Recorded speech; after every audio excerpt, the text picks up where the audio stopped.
சென்னை பழைய வண்ணாரப்பேட்டையில் நீண்ட நாட்களாக நடைபெற்று வரும் ஸ்மார்ட் சிட்டி பணியால் வியாபாரம் பாதிக்கப்படுவதால் வணிகர்கள் சாலை மறியலில் ஈடுபட்டனர். எம்சி ரோடு பகுதியில் 2000க்கும் மேற்பட்ட கடைகள் உள்ளன. இங்கு 5 மாதங்களுக்கு முன்பு ஸ்மார்ட் சிட்டி திட்டத்தின் கீழ் பணிகள் தொடங்கி ஆமை வேகத்தில் நடைபெற்று வருவதாகவும் இதனால் ஏற்படும் போக்குவரத்து நெரிசலால் வாடிக்கையாளர்கள் வருவது குறைந்து வியாபாரம் பாதிக்கப்பட்டுள்ளதாகவும் வணிகர்கள் தெரிவித்துள்ளனர். வாழ்வாதாரம் பாதிக்கப்பட்டுள்ளதாக கூறி போராட்டத்தில் ஈடுபட்ட வணிகர்கள் சாலை மறியலிலும் ஈடுபட்டனர்.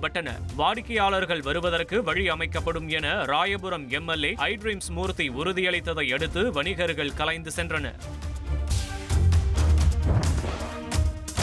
செலவை கட்டுப்படுத்துவதற்காக பல்கலைக்கழகங்களில் பணிபுரியும் ஆசிரியர் அல்லாத பணியாளர்களுக்கு கணிசமான சம்பளத்தை குறைப்பதற்கு அரசு முடிவெடுத்திருப்பதாக அதிர்ச்சி தகவல் வெளியாகியுள்ளது. முதல் கட்டமாக சென்னை பல்கலைக்கழகத்தில் 500 பேருக்கு சம்பளம் குறைப்பதற்கான நடவடிக்கை எடுத்திருப்பதை கண்டித்து பல்கலைக்கழகத்தில் பணிபுரியும் ஆசிரியர் அல்லாத அலுவலர்கள் மற்றும் பணியாளர்கள் போராட்டத்தில் ஈடுபட்டுள்ளனர். ஆனால் இது எப்போது அமலுக்கு வரும் என்றோ எத்தனை விழுக்காடு குறைக்கப்படும் என்றோ தெரிவிக்கப்படவில்லை என்றும் சென்னை பல்கலைக்கழக அலுவலர் சங்கத்தின் தலைவர் பாலகிருஷ்ணன் பேட்டியளித்துள்ளார். மீதம் இருக்கக்கூடிய இதர பல்கலைக்கழகங்களிலும் சம்பள குறைப்பு நடவடிக்கை விரைவில் அமலுக்கு வரும் என்றும் தகவல்கள் வெளியாகியிருப்பதாகவும் கூறப்படுகிறது.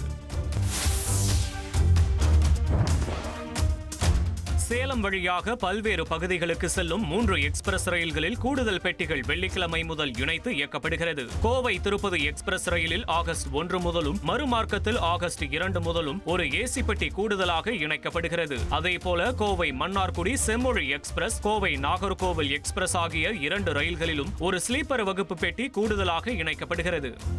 ட்ரெண்ட் ஆக்கிக்கோங்க. தந்தி டிவியின் சப்ஸ்கிரைபர்ஸ் அண்ட் ஃபாலோவர்ஸ் குடும்பத்துல நீங்களும் இணையுங்க.